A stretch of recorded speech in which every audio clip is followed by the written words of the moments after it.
Fala, filhotes, vocês estão vivos? No vídeo de agora nós vamos falar um pouquinho sobre as grandes crises ao longo da história, em especial a história recente, e de como, diante delas, o que teve ascensão não foi o que esquerdistas e direitistas geralmente esperam. Se a gente pensar numa direita conservadora, de alguma maneira até que há uma ascensão do conservadorismo, mas o pior tipo de conservadorismo, o conservadorismo messiânico, aquele que acredita em promessas impossíveis, em salvadores da pátria, em indivíduos que vão salvar a nação, tirá-la de alguma maneira do fosso civilizatório e econômico em que a sociedade se encontra.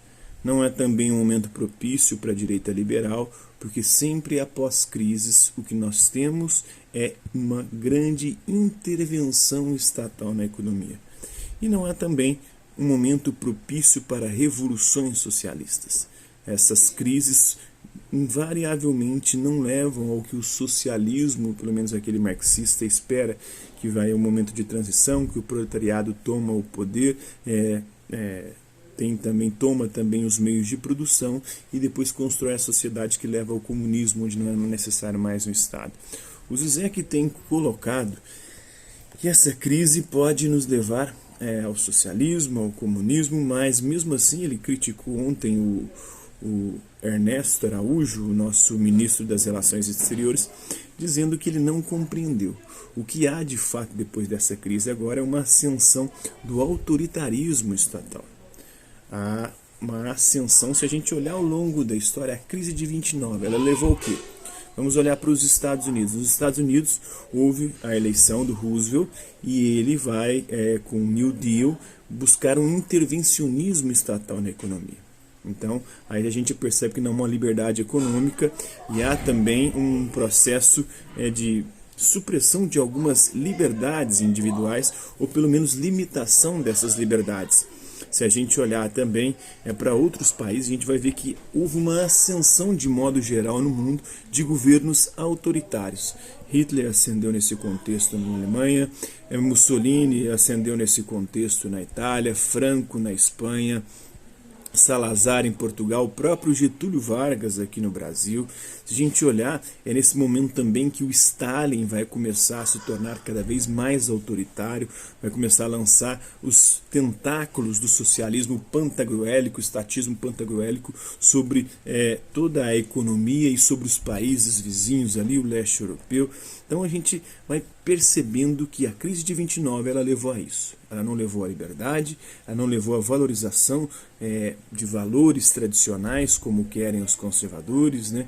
Os valores que os conservadores tanto prezam, como família, propriedade, liberdade individual, não intervenção do Estado na vida individual das pessoas. O que acontece é justamente isso, que o Olavo critica e diz que isso é um plano globalista. Na verdade, não é um plano globalista. Essa intervenção estatal está muito relacionada ao Keynes, e o Keynes, como o próprio Gustavo Machado fala nos seus vídeos, o Keynes está muito associado ao Malthus, que é uma visão conservadora, uma visão de intervenção estatal, e que está associado também ao Hobbes, mais lá atrás ainda, de um Estado violento, de um Estado pantagruélico, de um Estado que, para conter a nossa violência, que ele acredita ser uma violência natural e que nesses momentos se acirra, então é isso que vai fazer com que a história se configure dessa maneira e que o Estado seja cada vez mais pantagruélico. Então nós temos uma ascensão do Estado hobbesiano, um Estado leviatã, nós temos uma ascensão também da visão malthusiana, de economia, a visão malthusiana também de controle estatal das nossas vidas, de a questão populacional. Eu vi um texto. Aliás, eu estava lendo sobre a Sociedade do Cansaço, tem uma crítica do Bill Churran, e ele que vinha sendo um grande analista da atual sociedade. No próprio livro Sociedade do Cansaço, ele mostra como nós estamos nos tornando os nossos piores tutores, os nossos piores patrões. A sociedade de hoje, com essa economia aí que exige produtividade e entrega nas nossas mãos, agora não tem mais o controle do patrão.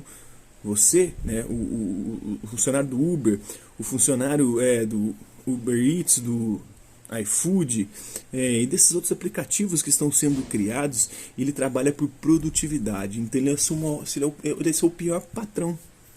porque ele passa a se exigir muito mais do que qualquer outro patrão na história se exigiu. Eles conseguiram construir uma sociedade de controle tão grande, uma sociedade que faz com que nós passemos a exigir de nós. Nas sociedades antigas, quem exigia de nós, ou no período anterior a isso, a esse momento que nós estamos vivendo, quem exigia a nossa produtividade era o patrão. E o patrão junto com os seus funcionários, que eram os capangas, ali, os capitães do mato, que ficavam ali vigiando a nossa produção, se a gente estava trabalhando mesmo, ou se estava morcegando, se estava morgando, né? Então agora, essa responsabilidade é jogada toda em nós. E aí não há liberalismo também nessa situação econômica, porque você não vai ter escolha, você não vai ter trabalho. O que você vai fazer? Há uma concentração agora de poder econômico em empresas que trabalham por aplicativos, a própria Amazon. O povo não está saindo mais de casa, está comprando tudo da Amazon agora. Não está comprando mais das lojas perto, as coisas próximas. E é um projeto da própria Amazon de criar até supermercados virtuais para pessoas não precisarem mais ir no supermercado. Então vai matar tudo. E aí vai haver uma concentração gigantesca. E aí o que ela vai ganhar, ou vai produzir riqueza, entre aspas, ela vai concentrar renda, vai produzir riqueza com entregas, né? Vai ser as entregas das compras. Então aí a gente vai vendo com esse cenário, é um cenário, cara, extremamente complexo, complicado, praticamente apocalíptico, e que nesses momentos o que infelizmente acontece não é uma ascensão do liberalismo, é uma ascensão da intervenção estatal na economia, nas nossas vidas, nos proibindo liberdades básicas de ir e vir, né? E não há também no cenário, no horizonte, se aproximando nada relacionado a socialismo e nem preservação de valores tradicionais. Cada qual coloca a culpa do problema no outro, né? Uns colocam a culpa da crise que a gente vai vivenciar de aqui em diante, como a esquerda, colocam a culpa no capitalismo, no mercado que só visa o lucro e não está nem para a vida das pessoas que vão se ferrar agora. E isso é uma verdade, O capitalismo, a economia, não está nem aí com as pessoas que vão morrer, nem com as pessoas que vão ficar desempregadas. Eles estão preocupados em a economia continuar funcionando para tirar o seu lucro. E foda-se, se tiver que demitir, vão demitir. Foda-se, se tiver que fazer o que tem que fazer e deixar as pessoas à míngua para garantir os lucros. Nesse sentido, a esquerda está certa. O liberalismo coloca a raiz desse problema, do problema daqui em diante agora, na intervenção do Estado, que vai criar várias distorções mercadológicas, que vai atrapalhar o crescimento econômico, o retorno normal às atividades econômicas. Também está certo. Essa intervenção estatal vai produzir crises, vai produzir inflação, vai produzir uma série de problemas que vai levar à ascensão de mais autoritarismo e de mais problemas sociais. O conservadorismo também tem problemas disso. Eles colocam o conservadorismo, vamos pegar o conservadorismo, que na verdade é um racionalismo brasileiro, do Olavo de Carvalho, do próprio Bolsonaro, que estão querendo privilegiar a economia, né, numa perspectiva liberal, e estão dizendo que essa intervenção estatal está invadindo a privacidade das pessoas, a intimidade, e destruindo valores básicos cristãos ocidentais. Também está acontecendo isso. E aí vamos pegar a perspectiva, o vídeo, o propósito era analisar isso, né? Eu peguei a crise de 29. Depois a gente pegar a crise de 2008, que foi a crise mais recente, o que ela levou também à ascensão de quê? De que tipos de governo? Lembrando que a crise de 29, ela durou pelo menos até 1945, os reflexos dela, que foi a Segunda Guerra Mundial.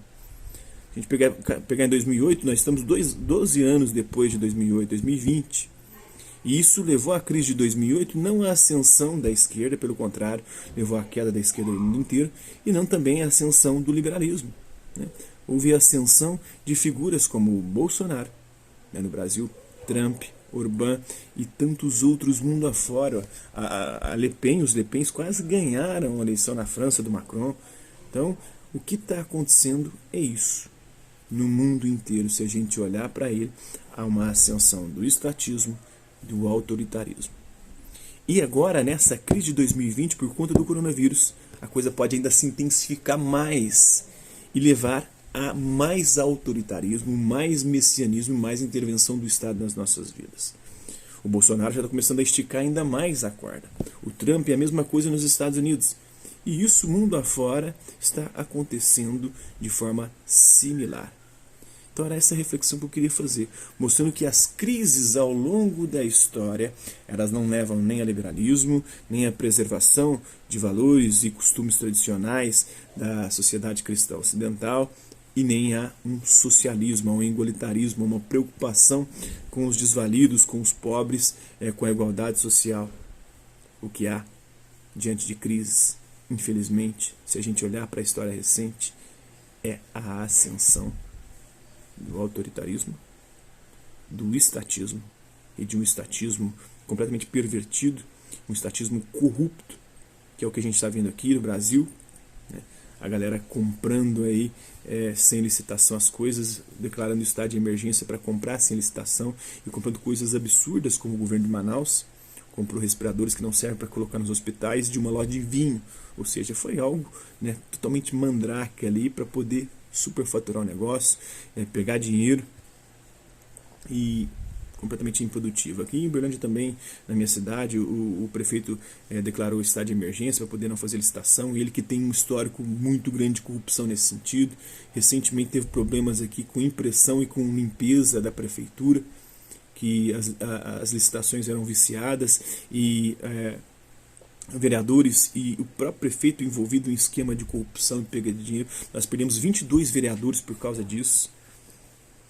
E essa crise agora pode acentuar ainda mais esse estatismo, o estatismo corrupto. O estatismo é aquele que se preocupa, como a gente vê nos países nórdicos, por exemplo, onde há um estatismo que preserva a saúde, está preocupado, tem um entendimento top, né, de educação também é a mesma coisa. E não, o liberalismo também não vai acontecer. Então essa reflexão eu queria fazer com vocês, mostrar como a história ela funciona nessa perspectiva, e por isso não há muita esperança para a gente daqui em diante. Não há esperança para a direita nem para a esquerda, pelo menos aquela que preserva os seus valores. Agora, para Olavo de Carvalho, Bolsonaro, o clima está muito propício, porque a crise econômica e a crise humanitária, sanitária que vai decorrer da crise que nós estamos vivendo, essa pandemia, vai fazer com que o discurso deles se torne cada vez mais sedutor para as massas. E aí os 36% dele ele pode voltar a ter um contingente muito grande na hora que as pessoas começarem a passar fome e jogar a culpa no vírus e dizer que esse vírus é coisa chinesa. As pessoas já estão conversando sobre isso, falando que isso é uma criação comunista da China, um bagulho feito em laboratório, estão mandando isso em grupos de WhatsApp. E tudo com o propósito de fazer com que a China domine o mundo. Não é nada disso. Nada disso.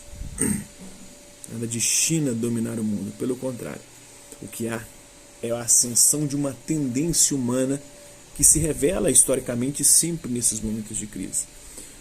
Nós, como Hobbes dizia, somos não só mal por natureza, mas temos esse componente dentro de nós, que o Freud chamava de Thanatos, esse impulso de morte, essa pulsão de morte, esse instinto de destruição.